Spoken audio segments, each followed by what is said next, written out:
It's the first of the month. Wake up, wake up, wake up. It's the first of the month. Get up, get up, get up. It's the first of the month. Ta-da!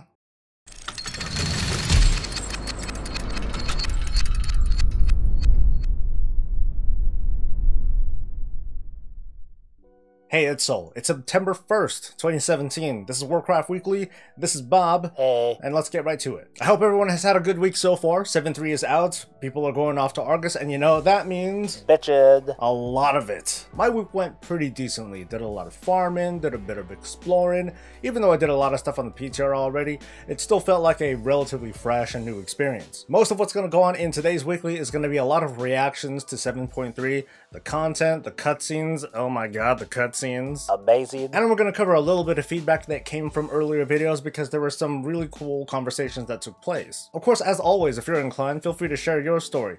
Wins, losses, dramas, cool things, shitty things, all that. Taylor's new videos sucked. I thought so too, I guess. This week's featured YouTuber is StoopzzTV. Now, a good chunk of you know how I play. I'm not really big on PvP. He fucking sucks, actually. Yeah, I pretty much, you know, I'm pretty shit at PvP. So naturally, I don't talk about it too much. I actually mistakenly just totally omitted it from my 7.3 kind of review that I did earlier, and I feel pretty bad. Good.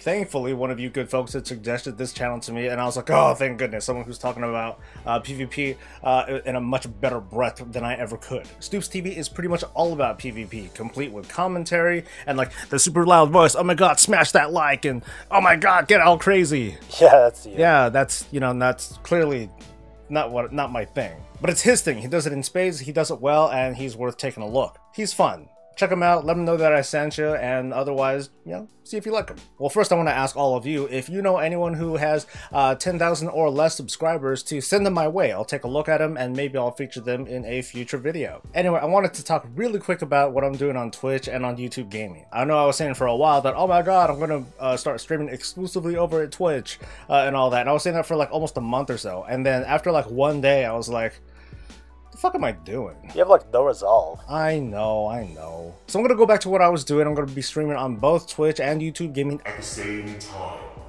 Holla. And I'm going to fully embrace that for as long as I can.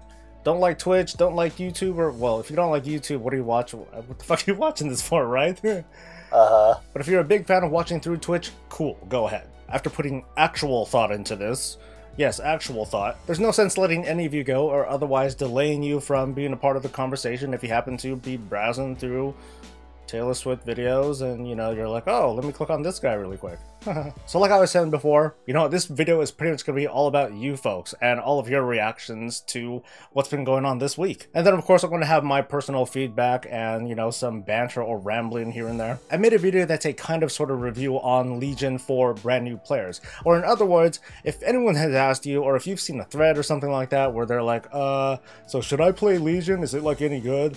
That's pretty much the video that you should link to them, and then, you know, so you don't have to run your mouth or anything like that. I'd like to think that it was a balanced video, but of course this is coming from someone who played the expansion the whole way through. They're a WoW YouTuber, they're a stupid fanboy, a Blizzard shill, shut up. And of course, there are many differing points of view. El Cangrejo says that this is the most epic expansion ever. It's almost too much content. Now's a great time to buy a Legion, but it will be a lot of information to process. Fleelick says, no, don't play. Pedro Agua says that this video should be shared by Blizzard and should be appointed as an announcement of Legion itself. Wesley VL says, game still boring. The RoboChicken5494 was very specific. 2 words, Ret Paladin. Disappointment, frustration, no fun. Wheelchair. Okay, that's a lot more words, but whatever. Jokos Komner says that for me, Legion is an okay expansion. Not the best, which for me was the Burning Crusade by far, but certainly not a bad one. Matthew Allen, among a handful of others, gave me some props, saying that, hey, this is a well thought and produced video. And where is Bob? Haha, very well done. Yeah, how come you don't just have me more? Because you have, like, no sex appeal. Well, what if I look like this? I'll be right back. I talked about the Legion paradigm, or otherwise the loop progression system that we have today, as well as the short story that, well, led us to where we are right now. John Boyer says I don't have so much of a problem with RNG on gear. My problem comes with RNG being attached to literally everything in game. GamerGod91 says that the problem with forged items, just like with legendaries, is that they are not a reward. Or if anything, they're just a reward for playing a lot. And even if you play an insane amount of time, you still might be left empty-handed. Brendan Sajowski says that it feels too much like a lottery right now. I really don't want to feel like I'm gambling all the time. Overall, RNG made me not touch raiding in this expansion for the first time in 5 years, and it makes me sad because I love raiding and overcoming challenges with my friends. My short opinion on Xe'ra was definitely the chart topper though. Yeah, that you're really salted that your survival guide totally bombed. Asshole. Ooh, girl. Girl, you know it's true. Whatever. Since this is a lore thing, there are tons of different opinions on this, and I'm happy to share at least just a couple of them with you. Elric Deval says that the Naaru are inspired heavily by Babylon 5's Vorlon, like the Draenei equals the Minbari. So I find no surprises in Xe'ra's behavior here and the implications that follow. Now for all you plebs that haven't watched Babylon 5, I'll probably make a couple of references on that later, so just sit tight, okay? And all of you cool people who have watched Babylon 5 and are fans, like me, let's all get giddy. Or cringe, however you want to react, okay? Luciano says, no gods or kings, only men. Quinn says that the truth is Illidan may be a big bag of dicks, but he did sacrifice everything to save Azeroth and her people from the fallen titan. Dwarvish Pasty says that it's telling that Velen did not react. The Samurai Jim 87 says that I very much doubt that the light is going to be suddenly revealed as evil. I can't say whether the Naaru have their own agenda or they are as one with the light. Either is possible, but I think that it's clear that the light and Naaru aren't constrained by what mentally, emotionally, and ethically constrains mortals. So of course there's a lot of reaction as to, just what are, like what I was saying, what is the Naaru's agenda, or what are the origins of the Naaru? Or what do they represent? And more importantly, I guess, what do they represent in relative to like the Void Lords and the Shadow? Now, of course, until the story is told, if once we get actual backstory on what the Void Lords are or what their possible intentions might be, because all we have right now are like vague, oh, they just want to return everything to nothingness, or that sort of very what the fuck are you talking about sort of plot line. I hate ambiguity. I know, I hate that. I want to have a little bit more explanation behind that, So I mentioned Babylon 5, which is a space opera. A good chunk of the story is about these two, like, kind of cosmic beings, or, cosmic forces. Ancient races is what they are in the story. And they're, like, duking it out with one another, and in the meantime, they're influencing the younger races, such as, like, the humans and, like, all, some of those other alien races, to fight in their name. Both of these races, this light and this shadow sort of thing, they're very hidden, they're very secretive, but one is a little bit more in your face, kind of like the Naaru is. The other is very, well, covert, sort of like how the Void is, but maybe not so much. But of course, this is comparing, Babylon 5 story to Warcraft story, so, there's gonna be like some parallels, but of course some differences. All in all though, this is a trope that, well, I'm not quite sure how to label it. I'm just going to call this the Age of Man trope, where you have the people in the middle, and that's us over on Azeroth. We eventually get tired of being in the middle of this struggle between light and darkness, because as it turns out, light and darkness aren't necessarily good and evil. It's just this side versus this. I don't mean you, dude. All right. But I'm just talking about this side versus that side, and they're just trying to force these ideals onto the people in the middle, the humans and the Azerothians and what have you. And what Illidan represents in this cutscene is his resistance to that titanic struggle. It's like, no, screw that side, but you know what, screw the other side too. It's all about us, and we need to look out for ourselves. And I admit that I'm the type that kind of still falls into that. I mean, I like that. Yeah, it's not about, those faceless things that are like way up there. It's just all about what's going on down here. It's all about living in the moment and blah blah blah. It goes into a big critique that I have in Warcraft, as well as other stories where one race calls another mortals. I don't really get that. To me, it's just kind of shitty writing. It's a bad way for one race to kind of look down on one another without going specifically into what why are they being racist, basically. Okay, maybe not so much being racist, but more like just why I am far superior to you, mortal.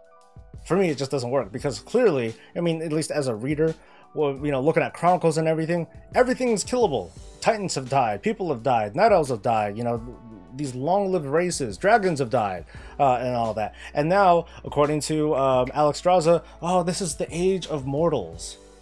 I still don't get it, or at least I just don't agree with it. Of course, now some people are saying, oh, with Xe'ra's death, it just means that she's going to become stronger. It doesn't mean she's going away. And it was pretty much said right after the cutscene. Velen said, no, Xe'ra's not gone. Her light is all around us. Her influence is all around us. That's kind of gross. But it's still kind of weird, because you'd figure that Velen's reaction would be like, you know, kind of similar to Terrellian's, like, what the fuck did you do? Now, so now some of the speculation is like, well, did Xe'ra kind of do this intentionally? Did she sacrifice herself in order to, I don't know. I actually, you know, just saw that thought somewhere, and I was like, okay, what are they sacrificing themselves for? Or why is she sacrifice herself? I don't know either. It's maybe that theory is not so great. A lot of it's dumb, okay? But it's still cool. We're having a conversation about it. There's a lot to digest about it, even if some people might look down on it and be like, oh, well, it's just more shitty writing. You know what? Fuck off, who cares? Because as soon as the Age of Man story is over, when, like, the Naaru light thing and the Shadow, Vorlon, whatever, when all that's said and done, it's just going to be us. It's just going to be people. It's just going to be Azeroth. And then hopefully we'll be able to kind of scale things down and just kind of go back to trying to kill each other. And make sandwiches. Definitely. So, Argus, what do you think, huh? A lot of people are happy that they have something else to do, that they have new milestones to reach, and tons and tons and tons of things to farm for. Of course, other people are like, wow, this is a big pile of dog shit, dude. And it's understandable. This is, after all, Broken Shore Part 2. But, I mean, what did we expect, right? Broken Shore is literally what we see if the Legion takes over a large, massive land. It becomes all charcoal, green looking. So guess what's gonna happen to an entire planet that's been under Legion influence for over 20,000 years? It might not look so great. Argus is meant to be the most uninhabitable and inhospitable place that we as citizens of Azeroth have ever seen. Like, what'd you expect? Roads and balconies and, like, you know, shit like that. Like, I expected to be overwhelmed by the amount of Legion forces that are out there, and depending on your class and spec and your item level, you might be. I expected, even as a geared tank, to get killed by stupid shit. And you know what? I did. By that stupid ship that somehow freaking bombarded Antorus, and then there was like no chance. That was pretty awesome, but it was pretty shitty too, okay? There are some people that aren't happy about not being able to fly. To be honest, I still firmly believe that there should have been a narrative that just kind of tells the player, hey, champion, yeah, you shouldn't fly. Because you know what happened to the Xenadra when it reeled itself? Yeah, it got ass blasted out of the sky. What do you think is going to happen to your ass? And then, of course, there's that ship that flies around Antorus every now and then, bombarding the crap out of everything. Do you really want to be in the air? Probably not. But, dude, we were. I know. Blizzard gaveth, and then Blizzard tooketh it away. Or at least Blizzard robbed the opportunity to useth said thing that was giveth in. Cut. Fuck. You can fly, but now you go into a place where you cannot fly for reasons. That's better. In my opinion, the inhospitable terrain and just the danger in Argus, that's very much an intention. And as for the time gating though, you're gonna have to try to help me understand, but I'm not quite sure how this is literally different from just about anything else that we experienced before. There are certain things that I do get, that there's only so much you can do within a day or a week, and then you stop. But like, really, how is this different from raiding or how heroic dungeons were, you know, back before we had Mythic Keystone dungeons? Or certain reps, rep building. We can only build up so much rep over the course of a day or a week. People talk about this artificial time gating, which does have an arbitrary feeling to it. Maybe it would have been better if Blizzard just gated this behind rep. You know, allow players to just farm and farm and farm endlessly until they're able to unlock everything that there is to experience. But here's the problem with designing something like that. In the end, you're still going to design the rep gains to make it pretty much take as long as you intend, you know, me speaking as Blizzard, it's going to take as long as I intend to get players to digest the content at the pace of my choosing, not theirs. If anything, it just kind of puts a speed limit on it. At the same time, you consider things like alts or players that are just kind of jumping in a little bit late and need to catch up. Well, they can't catch up because they're literally gaining the same amount of rep that the day one players are gaining. But then you got to think about, oh, well, okay, how are these new players and alts, or how are they going to catch up? Maybe we'll add some sort of multiplier onto the system, or we'll have like a rep tabard. But then you get into the same conversation that we had about artifact knowledge gains and and how, you know, your alts or new characters, they can only catch up so quickly, but they're still going to be, you know, pretty far behind their mains. Or in the case of new players specifically, they still had to, you know, do the whole 5-day work order sort of thing in order to catch up, or and otherwise they didn't catch up. People did like it when AK went global time gating instead of work orders. And then, of course, there's just not gating anything at all. You know, fuck the time gates, fuck the reps, just go ahead and let players just plow through everything. And you know what? You probably could plow through everything in a day. At least I was able to on the PTR. Does it mean that Blizzard literally made only a day's worth of content? Yes, but here's the thing, it's always been stretched out in some way, shape, or form, whether it's through rep, whether it's through gold, whether it's through time. Ice Cream Citadel pretty much took months in order for us to get to the Lich King, not because it took us a while to clear the bosses, not because it took us a while to get rep, it's just because that's when Blizzard decided to release these wings. Ice Cream Citadel, huh? Yeah, I did say that. Ice cream. Ice cream. So I get it. People do not like time-based gates. But does it mean that we like these more visible gates instead?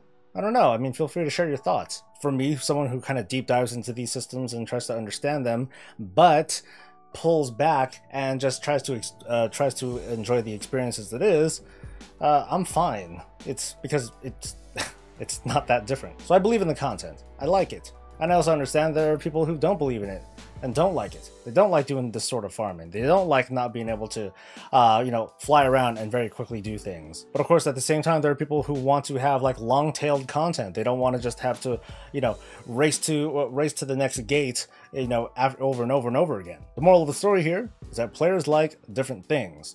Surprised? Thought so. So here's what I encourage you to do if you want to give, you know, constructive feedback. If you don't like something, if you had feedback on something, speak to it from your own words, from yourself, speaking for yourself, as loud and as proud as you want. People will disagree with you. That's totally okay, because you're speaking for yourself, you're speaking from your feelings, and you know what? They can't fight how you feel. They can't fight your opinions. It's when you speak for others when you get the wrong kind of backlash. For me to say, everyone fucking loves Argus. It is the shit. A good chunk of you are going to be like, no, you're fucking wrong. That's where you get unnecessary arguments and hyperbole, and you know what? That's just a waste of conversation, and it's not something that Blizzard really has the capacity to listen to. So just give your feedback from how you feel, be very specific, and those are the things that add up. And that is almost everything that I have to say. As a quick PSA, week 2 is going to include a pretty big chunk of content. In my opinion, it's going to be a lot more than what we see in this first week. We're going to see nearly all of the quest lines conclude. Krokun has some more quest content. Makari or Macari or Macaroni and whatever the fuck, yeah, that's going to open up. From the looks of it, we're going to get just about the full quest line. Again, except for the dungeon, it's going to include cutscenes and other more weird things for us to react to. We're going to get the invasion points, which are kind of a scenario, but no, not really. We're just kind of taken to a certain zone, a public zone, where you're going in and break shit. And of course, you're going to get a lot more world quest content and all the other stuff that you know and love and maybe not love so much. Maybe you think it's total dog shit, so whatever. So stay tuned. Week 2 is bound to give us more revelations and more story. Week 3, not so much. I mean, from there, we're just going to be working on upping our factions, getting recipes, getting mounts and other cool, snazzy transmog thingamajiggers. And now, that is pretty much all I got for today. But I want to thank you for making it to the end of this video. And I want to give a very, very special thanks to 2 of my newest patrons, Adonis and hashtag 82E at green. I looked it up. It's just green, okay? I think that's what your intention was, right? Thanks a ton for your contributions, as well as those from all my other patrons. If you want to help out the channel and become one, click on the link below, take a look at the video, see what you like, and support me however best way you want. As for everyone else, do what you do best. Like, sub, comment, share your story, all that stuff. I love doing what I'm doing, and I don't want to stop, and you know, I've been seeing a lot of growth over the past couple of weeks, and you know, again, I'm like super stoked and super grateful for all of you. Next week, you can expect some pretty non-serious content, maybe some more whimsical stuff, just stuff that I've been kind of sort of preparing and just haven't had the courage to put it out. Maybe I won't put it out. I don't know, I'm kind of scared. Like Illiterate Taylor? Yeah, like that one. I don't know. We'll see what happens, okay? Anyway, you guys have a good one. I'm gonna try to beat the heat. Thanks for watching. I hope you liked it, and if not, just tell me how bad of a liquid dog shit this video was. You all have a good one. Stay safe, stay cool, stay happy, and stay breezy. You know, your sweat's like totally showing through your shirt. They're never gonna find out, don't worry. I'll cut that out.